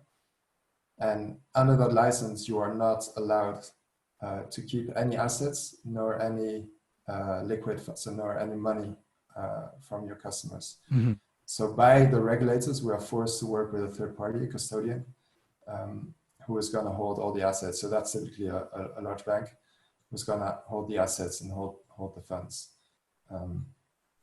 And so, it's for obvious reasons that if we go bankrupt, then, the customer's assets are protected. Okay. So that's, we don't have a choice, and obviously we wouldn't want to do it otherwise. So that's one level of protection. There's also a guarantee there's a guarantee at the European level or Belgian level on funds that are invested by individual investors. Yeah, so there's the 100,000 euro guarantee. That is of limited relevance here because the funds are cash, invested right? into, so that's cash. So normally you wouldn't have much cash on your Curvo account because it's invested. Isn't there also a protection on invested assets, like in the stock market? Yeah, so the assets are in your name. So they are, even though they're held by a custodian, they're not owned by the custodian. So even if the custodian would go bankrupt, the assets are still under your name. So they'll be transferred to another custodian when that happens. So in that sense, investing is, owning stocks is a lot safer than owning cash in the bank. Yeah, for sure. But so my question, sorry, maybe I I didn't really communicate that properly. I thought there was also a guarantee from the government on invested assets in the stock exchange, but I might be wrong here. So maybe it's not there. As far as I know, there okay. isn't. Yeah, all right. And so, right. So the money is held by a third party custodian. And if something happens to them, obviously everything is still on your name. The ETF shares are on your name, right? So it's all, that is the asset that we own. And we don't own the stocks that belong to the ETF itself, but we own the shares of the ETF. So this is an important clarification as well for some people. And can you tell us a bit more about the portfolios you will offer? Sure. So they're very, very simple. We believe in very simple products. Every portfolio will be maximum three funds. And so the main differentiator will just be the stock to bonds ratio. So initially we plan to launch with three different portfolios. And so when you fill out the questionnaire, you'll be matched to the one that fits the most to you. And so these are the classic portfolios that you'd find on like the internet, so world index stock funds, and then the bonds, government bonds. Yeah. Very cool. So very simple, very Buggleheads index investing style, which is what people need. So it's brilliant. It keeps it simple, it keeps costs low, it's efficient tax wise, all of that. So amazing. And so while we're talking about portfolios and you mentioned bonds, I did mention some ideas about bonds, but do you see the value of bonds in the long term in a portfolio, aside from like, is that the instrument we should use for fixed income in the current climate? What's your view on bonds versus cash as fixed income, for example? Yeah, I mean, there's something to be said about holding cash as well.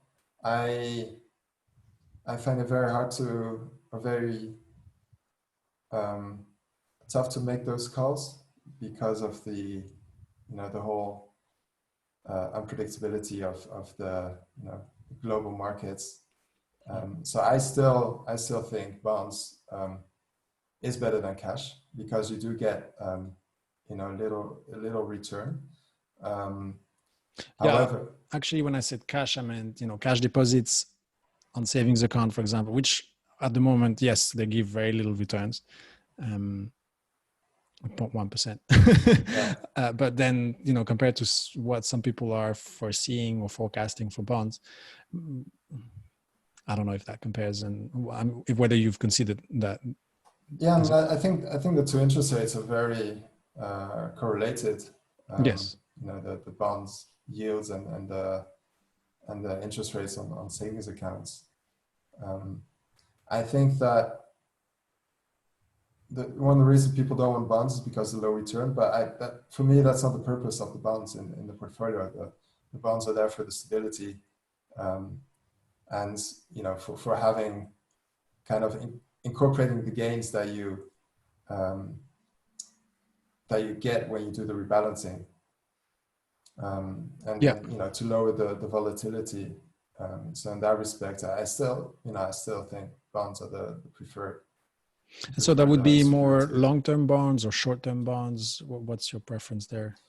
I would do a mix. Yeah. Again, it's a mix because you don't. It's very hard to foresee. Yeah. If you want to play super safe, you get more short-term bonds. But I think diversification again is so important, and it protects you from making the wrong bet.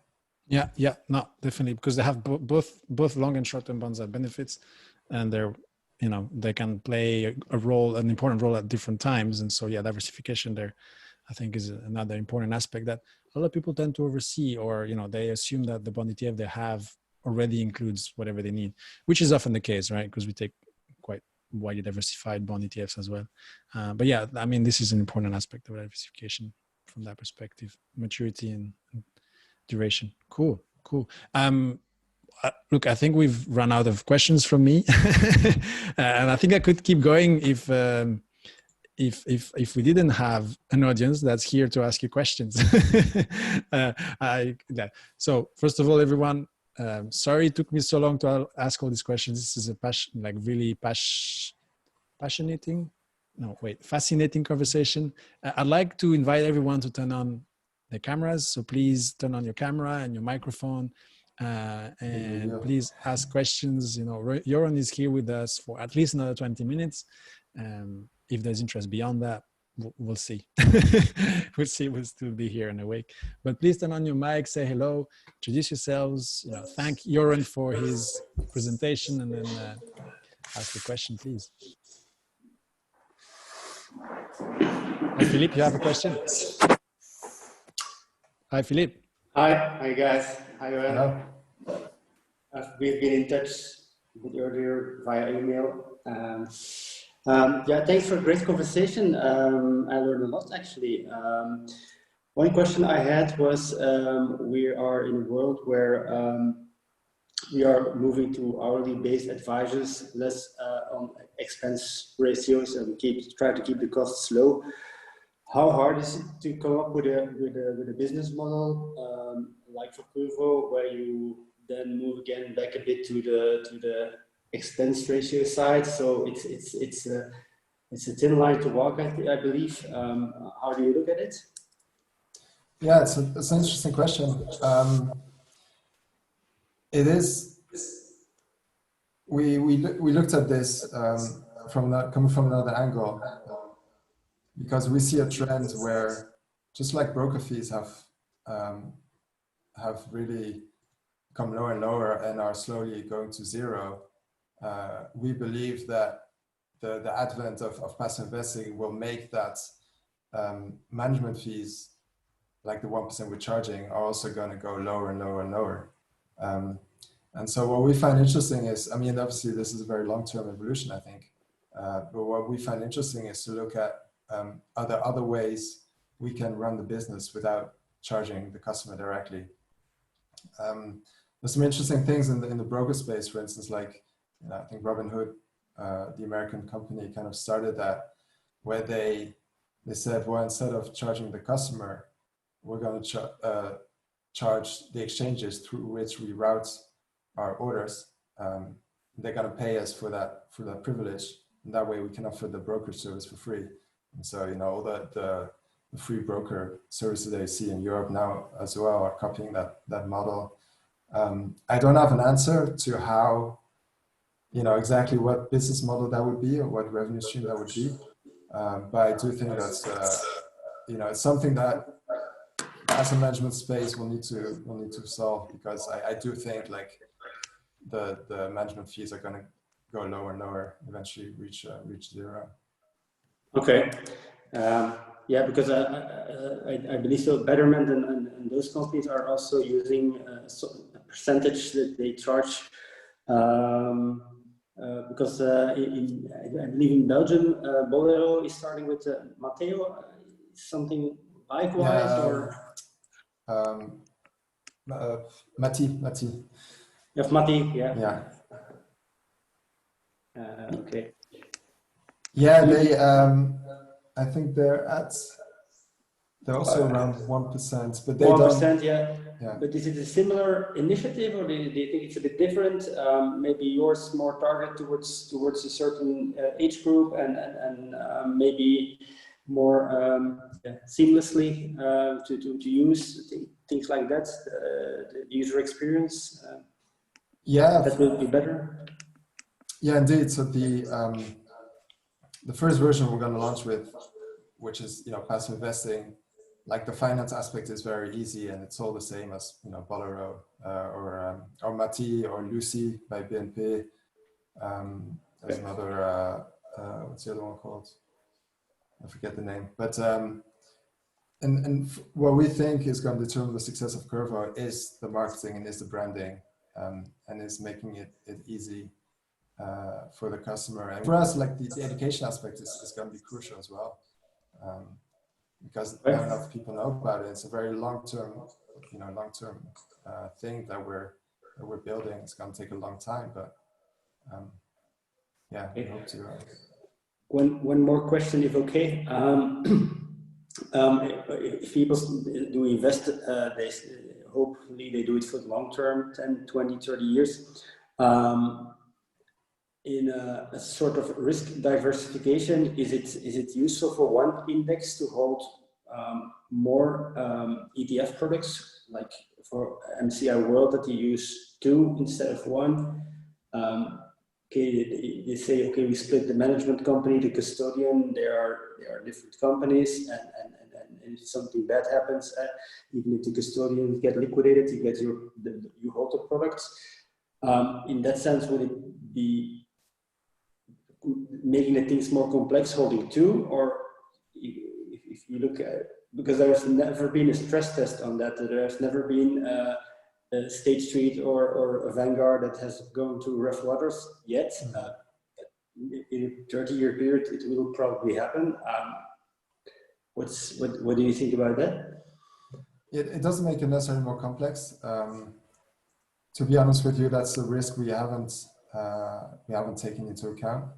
Into our choice of funds. The main criteria we looked at are obviously the cost, and also the volume of the funds. But I mean, I think you make a good point. Not also for Curvo, but if you are an individual investor, would that be something useful to do, or because I've done it in my portfolio, but I'm really thinking, am I not making things too complicated and just go back to one? Yeah, I mean, that's the hard part about those questions, and I think when we know, it's going to be too late because no one foresees it from happening. And then we can replay this conversation. Yeah, exactly. But it would. I mean, I think they're so intertwined though. Companies like Vanguard and actually, like they hold investments in the same companies because they all offer the same indexes and stuff. So it would be surprising if only one of them would fail. Like, it wouldn't bring the other ones down as well. Like, it would have to be a fraud problem that was very specific to this this particular company rather than like a systemic issue. But yeah, I mean, it's a nice thing to think about for sure. Yeah, but probably I'm going to decide to go back to one, but it's almost a philosophical question. So, but there's a lot about these things that you run around in loops and you want the right answer, and it's just sometimes it's hard. Yeah. As long as it doesn't stop you from investing, it's okay to ask the question. But don't get stuck in analysis paralysis. And changing your portfolio, adjusting as you learn, it's fine, right? I think there is no harm in having like ETFs from different providers, but it also means you expose yourself to those individual providers risk of something going wrong? There's no clear answer, clearly. But if you're investing, you're doing better than 99.9% of people already. So yeah, I agree. should feel good about that. Okay, thanks. Very good questions. Thanks for sharing, Philip. You're welcome.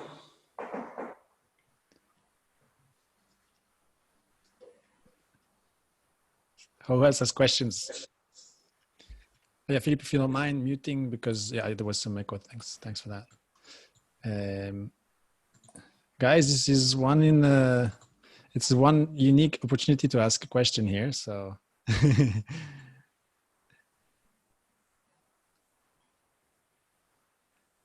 maybe everybody fell asleep because I was talking too much. 2 hours is a long Who's still here? I see that Gust was asking a question, I think, in the chat. There you go. I guess I'm going to read it because waiting for people to wake up.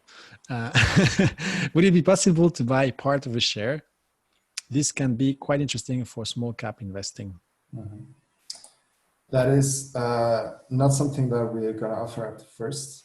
The main reason being is that it requires a lot more regulatory stuff again. So this is it's actually, I think, Free Trade, a British company, first introduced that in Europe, and they started talking about it in 2016, and they only managed to get it done in 2019. So it took them a long time. And the reason why it's so difficult is because if you offer the fractional shares, you have to hold some of the shares yourself as a company, because let's say, someone has 7.3 shares, then you need to have 8 because you can only have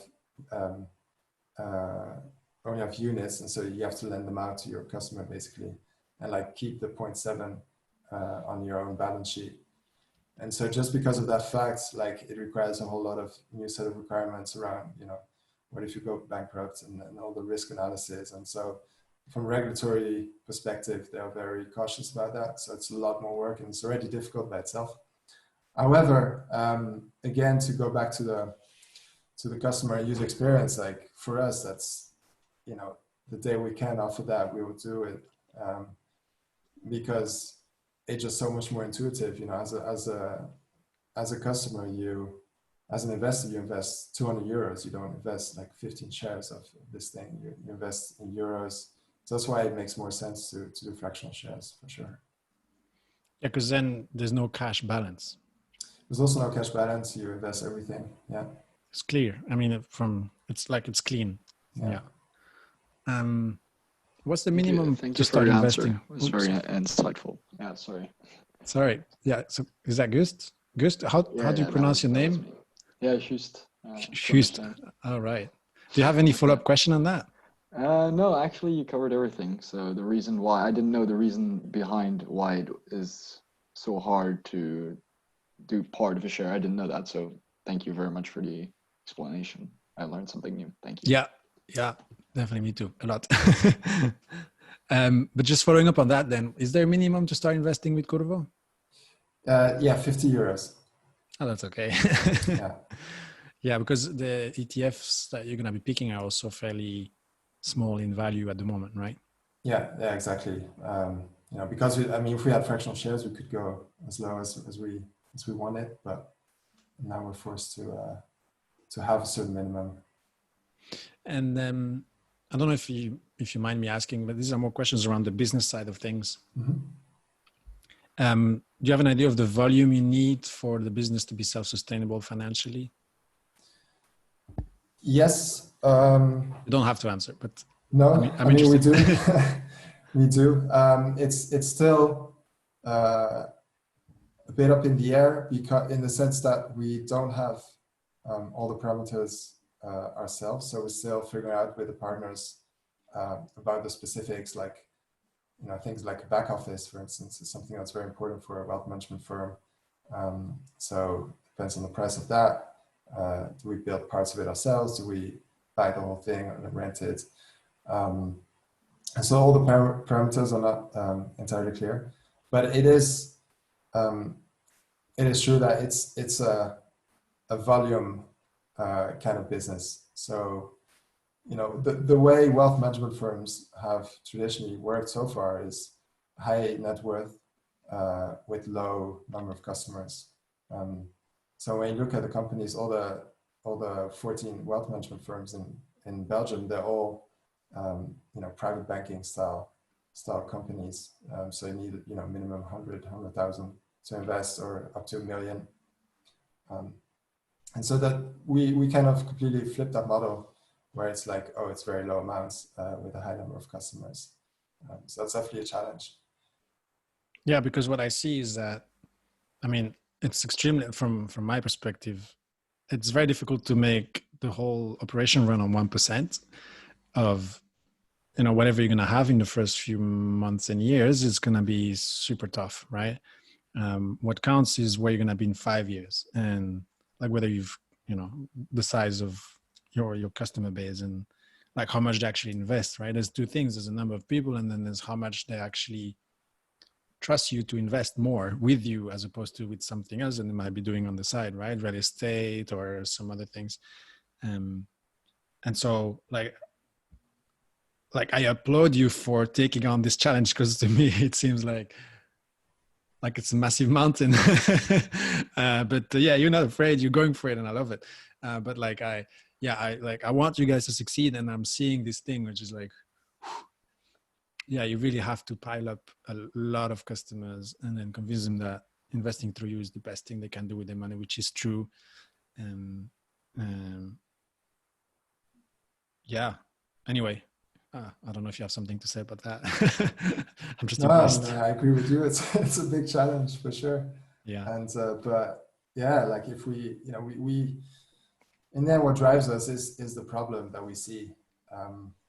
And we really think that if we don't do it, then someone else will. Because despite the challenge, yeah. Despite the challenges, I mean, there are challenges, but they can be overcome. You know, we're not asking us, you know, to invent a machine that goes back to the past. You know, they're challenges, but they're all with enough willpower and dedication and a bit of luck, you can solve them. And you are actually in a position to work for a long time without having to get paid. I mean, I don't know if you want that to be known on the outside, but because of Sutori and the position you put yourself in, you have financial runway in a sense. I mean, this is my perspective. I don't know if that's true. But like, you probably have an advantage over many entrepreneurs who are limited in how long they can do this for without being paid and without making much money. And so I think that is a massive advantage on your side, which very few people have. So I think you have a massive edge there. Mm-hmm. Yeah, I agree. We're very fortunate to be in that position. I have another question.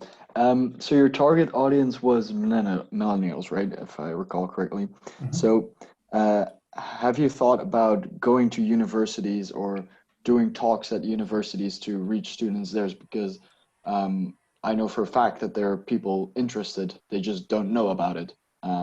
So I don't know if it was already asked before, because I tuned in an hour late. But how are you going about on reaching your target audience? Because for me, I'm still a student, but I know for a fact that there's people at the university. Personally, I study economics, so I know that economics students are interested, but there are also from other faculties, they're also interested, of course. So how exactly are you going to tackle this problem? Yeah, so first of all, if you can make an intro to, you know, any of your senior association or something like that, we love to come and present if you guys think that's interesting. But yeah, I mean, the marketing aspect is definitely is you know, the biggest challenge, I think, or we think, of this whole endeavor. And one thing, the two kind of principles that we've learned with our experience with Sutori and growing Sutori is that first of all, you have to start niche. So you have to you know, our long-term goal is to attract any millennial, but that's way too broad to start with. You need to, you know, you need to pick a niche and have a very clear persona who has a specific problem and kind of really grow within that niche before you can actually kind of broaden your message. Because the more you dilute your message, the harder it becomes to reach people and to have them start something like this. So that's the first principle. And then the second principle is the experimentation. So we have some ideas of what marketing channels could potentially work to reach potential customers. But those are just ideas, and the important thing is to keep experimenting with them. So to, you know, keep trying. We keep getting ideas of like, oh, you know, we should try this, we should try that, and like try different channels and kind of see, you know, see if it sticks, see if you get results. And especially in, you know, in the field that we're in now, because we are like one of the main reasons why wealth management firms are targeting high net worth is because the cost of acquisition has been very high. It costs them a lot of money to attract one customer. And in our model, like we can't spend, you know, 50 euros on Facebook ads per customer, you know, to attract that customer. So we have to be very creative in our marketing efforts to find the channels that are cheap and very effective. Okay.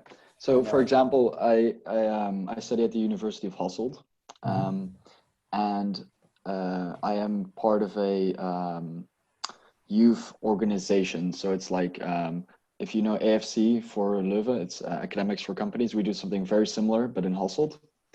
And so we were thinking about doing like an investment track, for example, like a small, someone comes and gives a talk, pretty much. That's what we're thinking.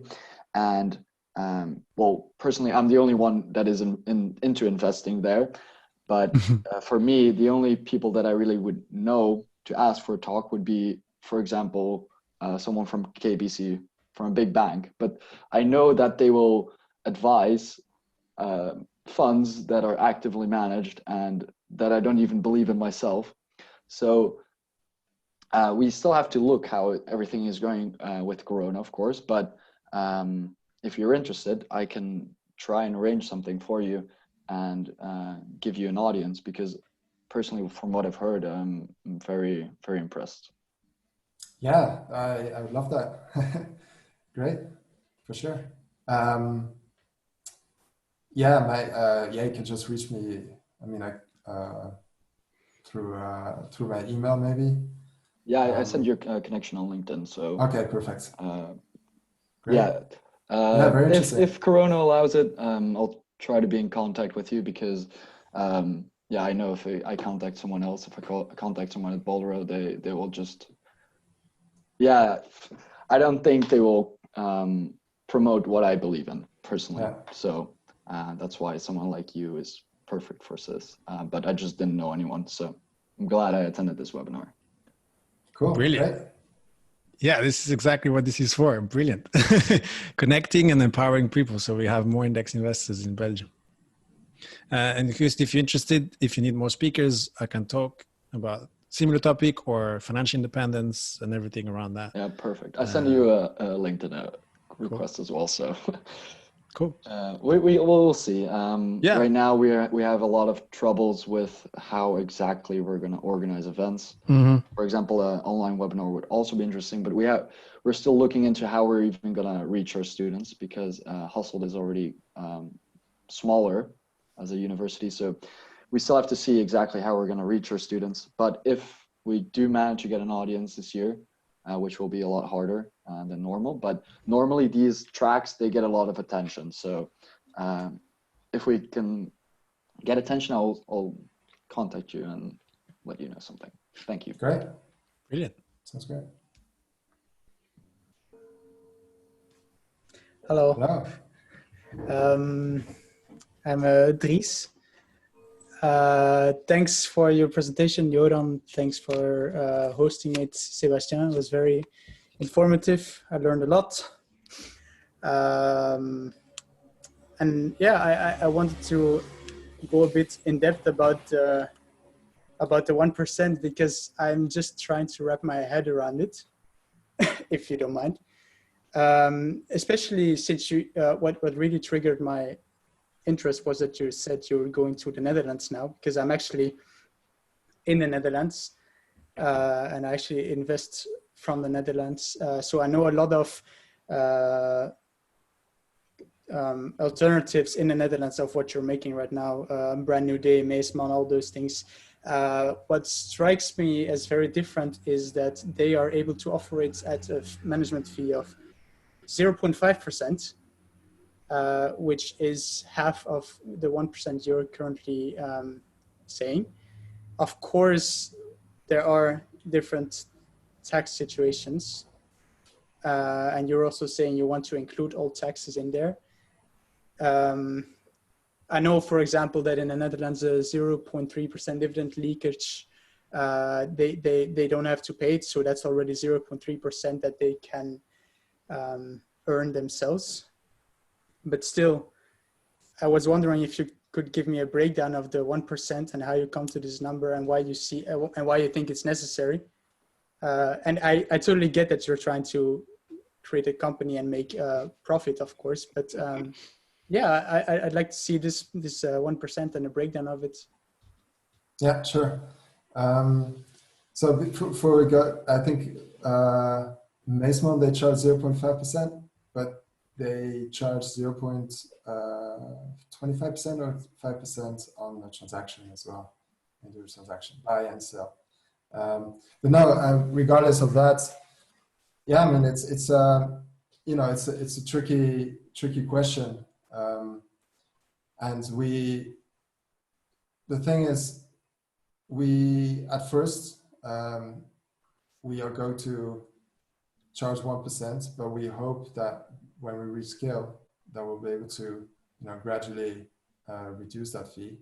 In the 1%, a lot of it goes with a revenue share model with our partners, because we don't have the experience ourselves, like just basically because we've never worked in finance, to be able to get our own license. We have to go through a partner, and because the partner, you know, carries certain risks because partnering with us because their license is on the line. So, you know, that's one thing that's a big chunk of it going towards.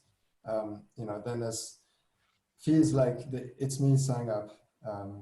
It's Me network charges a fee. When you do a direct debit, the intermediate that handles that charges a fee. When someone signs up, you have to run them through a database which checks that, okay, this is not Osama bin Laden, he's dead now, it's a bad example, but like, you know, anyone who's like has a criminal record or is on some UN sanctions list, known as a terrorist. You need to run all those checks. You need to run that someone does not hold a important political position because that can increase the risk for corruption and so on. And so there's that, doing that service costs a fee. And obviously there's the development of the product. There's the running, keeping the servers running at all times, making sure that no issues with the right backups and so on. There's the back office, so all the, you know, the tooling for handling the portfolios, monitoring the rebalancing, monitoring all that. So there's quite a lot of things that need to be taken into account, which people maybe don't realize when you don't when you don't get into this. And so, you know, we wanna prove it that it works. Of course, for the FI people, you know, like it's very different because you guys are all about costs. And but, you know, in all honesty, our audience is not the people who are investing themselves. The audience is the people that don't, you know, have the motivation or the time to do it themselves. And so, you know, like in the long term, we really foresee that we'll be able to drop the drop the fee, for instance, when we go our own way, when we have our own license, because we've had the necessary experience we required, we'll be able to go get our own license, then we don't have a partner anymore, so we're able to cut the fees. And so that's, yeah, it's something we really want to work on for sure. Yeah, thank you. Yeah, you're right. Of course, we are all about costs and all about fees, and I like to believe that I'm actually not that much into cost, but you're right. I really believe in your product, and I really wish that I could suggest people to invest into it. But yeah, we'll see how it turns out. I hope you guys succeed, and I wish you all the best. Thank you. Yeah, I think there's, this is such an important question for our community. And so thanks for asking the question, Dries. And thanks for clarifying, Yoran. So yeah, there's a lot of things that we don't see as investors of what happens behind the scenes, right? And then I think there's this whole question of taking the risk of launching something like this, in addition to all the costs, right? And then actually investing time and money and effort, and then taking the risk of seeing whether it works or not at the end. And then waiting for basically the volume to build up over time, and being able to, at some point, maybe one day make money, and at the same time be under pressure in terms of cost, because you have all of these other players who are already in the market. They have the volume, they've already reduced their own costs, they've already switched to their own licenses, they've already done all the optimization, which you can do, but in 5 years down the line, when you've done basically the growing and all of that. So yeah, I think for anyone starting a business at this level, 1% seems very small.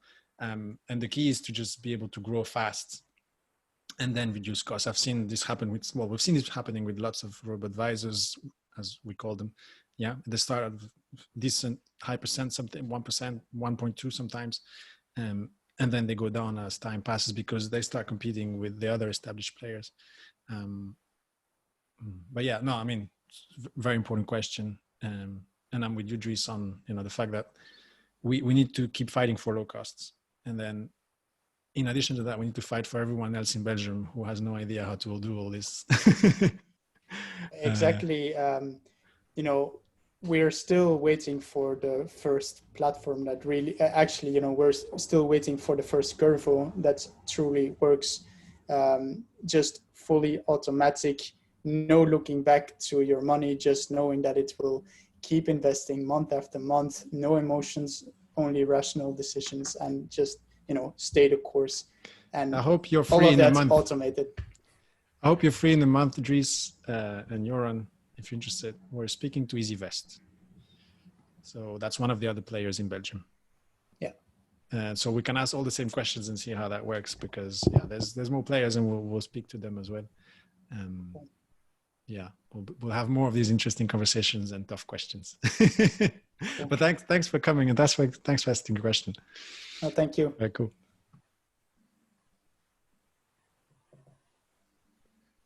All right. Oh, I think, I mean, unless someone has a question and they want to ask it right away, I think we're gonna close it there, because it's already late. So Yoran, I wanted to thank you for coming again on, thank you again for coming and sharing with us your journey, and I mean, being very open and transparent about the challenges and your aspirations, and your story, right? And I think, this is something that will set you apart from others. So I'm glad it's captured. I'm glad, others will be able to see this and benefit from your work and your services in the future. Maybe one last question. I like to think about the future, because I mean, that's what most people in financial independence do. Where do you see yourself in 5-10 years? Do you have something in mind as to where you're going beyond Curvo, or once it's set up and it's running, like you've done with Sutori? I don't know, maybe. Yeah, it's. I mean, those are very tough questions, and it's hard for me to answer, because I have an interest in a lot of different things. And so hopefully in 10 years, Curvo will still be around. Yeah. And independent. not being taken by some big bank or something. And solving the pension crisis for not just Belgians but all Europeans. And beyond that, like I find it important for my work and what I do to have meaning, meaning to others, meaning to the world and help.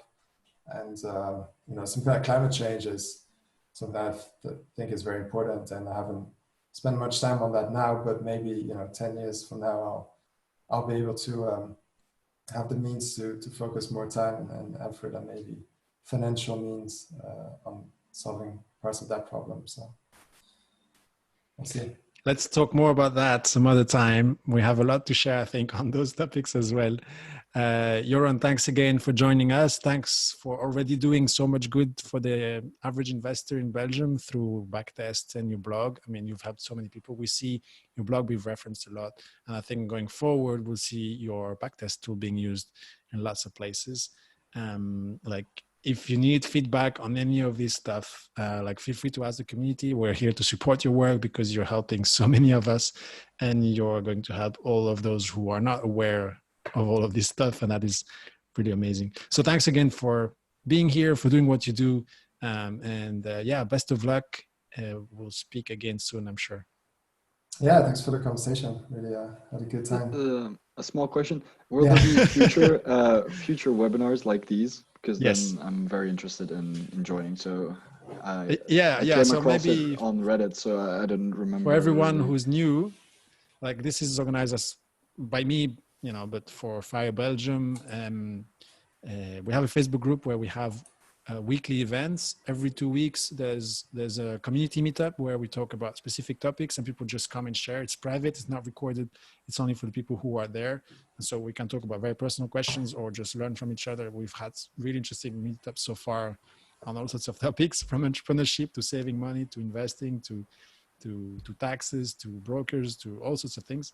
We talked about even robo-advisors once. And then every other week, which is so 1 week out of 2 is one thing, and the other week is a conversation like this one. So I have guests and I interview them. Sometimes I have these presentations, sometimes just a conversation.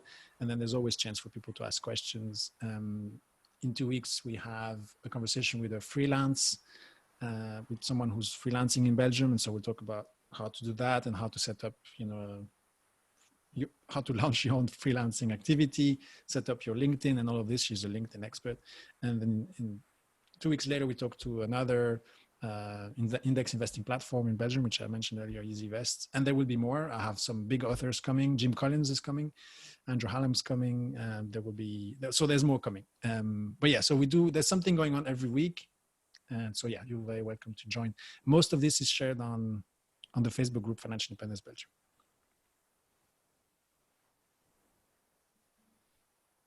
And you're welcome to join, of course. All of this is free. Yeah. So, I think that's it for today. This was longer than most of our previous conversations, but also very, very interesting. Thanks, everyone. Take care. I'm just going to turn it off here. Feel free to reach out on Facebook or some other places, and we can continue the conversation there. Yeah, if anyone has any questions or anything, just just email me or find me on LinkedIn, or I'm sure you find a way to reach me. I'm not particularly invisible. Yeah, actually, I forgot to say, where can people find you? But obviously, we've talked about all your businesses and places, but the best place would be then LinkedIn for you, or by email? Email. I think my email's on my blog as well. There's an open invitation where I ask people to, hey, if you just want to reach out, you have questions, just do so. So I put my email there. So you can. Cool. We'll include all of those links in the description of the recording as well. So that's available for everyone. Cool. Thanks, guys. Yeah. Take care, everyone. Have a good night. Good night. See you next week. Right. That's all for today. I hope you've enjoyed this episode. As always, be sure to like this video and subscribe to the channel. Make sure you join the Financial Independence Belgium Facebook group or the meetup page. And you can also find us on Twitter and Instagram and LinkedIn, so you can follow us there. Feel free to ask us questions and let us know what other topics you would like us to cover. Also, be sure to join the groups, because we are having regular community meetups, which are not recorded, not shared on YouTube, but they're just a cool place where people can gather and talk about personal financial questions in a very confidential way, because these are not recorded and it's only for the people who attend. So anyway, I hope you enjoyed, and see you next time. Take care. Cheers.